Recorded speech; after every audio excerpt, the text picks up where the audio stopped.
Hello and welcome to Quick Charge by Electrek, keeping you in the fast track with daily EV and green energy news. I'm Mikey G, and it's Tuesday, January 5th. Tesla Gigafactory Texas, which is a big part of Tesla's growth story in 2021, is hitting hyperspeed with giant buildings coming up and new job postings. After moving a lot of dirt around, Tesla recently started ramping up building in the first structures, according to a new drone flyover video. Jerome Gillen, Tesla president of automotive, also announced new manufacturing engineering positions at the factory via LinkedIn. Quote, "Looking for great manufacturing engineering talent in Austin. Fantastic team already on the ground. Apply online."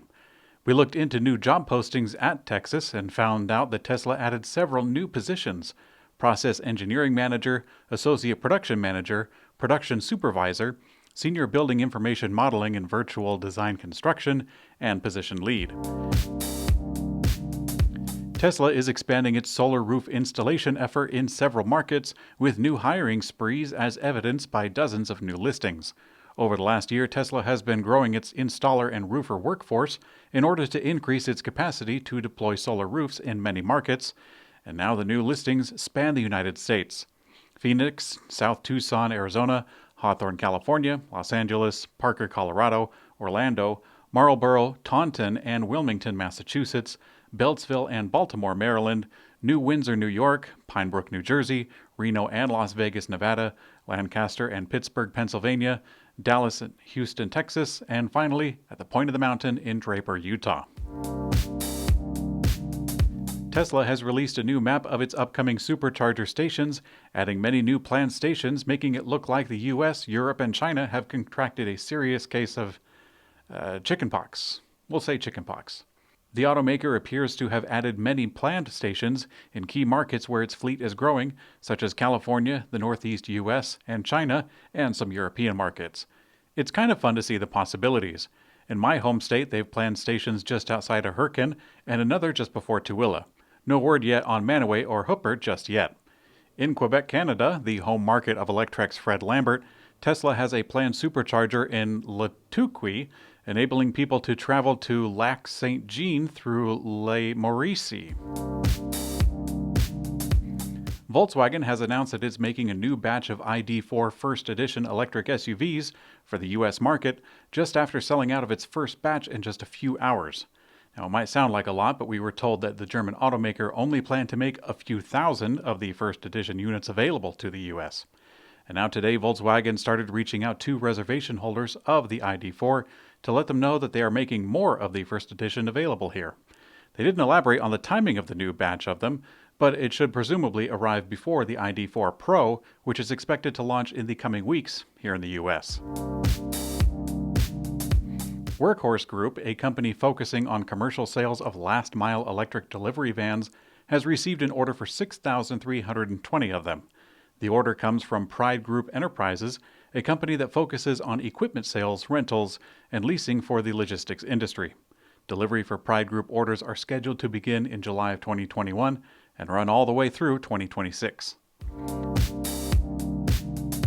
Bosch, the world's largest automotive supplier, has decided to take a bold stance against electric cars based on new comments from its chairman. Bosch is known in the EV community for its electric motors, especially for e-bikes where it dominates the European market, and from personal experience, they make one of, if not the best, compact powerhouse electric bike systems on the market today. Anyways, once an investor of a next-generation battery tech for cars, Bosch backed out of that venture, citing it was too risky. And now the supervisory board chairman, Franz Freinbach, commented on the current trend of governments putting deadlines on banning the sale of new vehicles equipped with internal combustion engines. He encouraged the auto industry to fight the transition, casting doubt on the cleanliness of EV lifespan, and also states that electric vehicles have an infrastructure problem with the need for 1 million more charging stations in Germany. And in Electrek's Green Energy Brief, construction will begin this year on what will be Montana's largest wind farm at 750 megawatts of capacity. The project will create 350 construction jobs and 20 full-time operational jobs. Payments to landowners over 30 years are expected to be around $226 million. Dutch electric vehicle charging giant EVBox has doubled its installed electric charge ports in just 1 year, from 100,000 to 200,000 globally. Not just for the old world, in 2020 EVBox 10th anniversary, the company introduced its new generation of DC fast charging solutions and announced a new American manufacturing site in Libertyville, Illinois. They also delivered the first 20 DC fast chargers to customers in the state of California. Wisconsin, which, if you're curious, gets most of its electricity, 42%, from coal, is quickly moving to adopt solar. The state currently has 20 solar farms under active development that will generate more than 2.2 gigawatts of power. The Public Service Commission approved the 149-megawatt Jefferson County Badger State Solar Farm back in January of 2020, and the 200-megawatt Kenosha County Paris Solar Farm in December of 2020. On the residential front, Focus on Energy, a statewide program that offers information services and financial incentives and works with 107 Wisconsin utilities, accepted over 2,000 reservations for home solar projects in 2020. And finally, in Electrek's personal mobility coverage, ClipKit accepts pre-orders for an ultra-cheap friction drive conversion kit. Mounting on the front wheel, the kit looks like a unicorn horn or a jousting lance spearing towards the front of the bike. Containing the motor, battery, and electronics, it mounts pretty easily and works with a variety of bikes.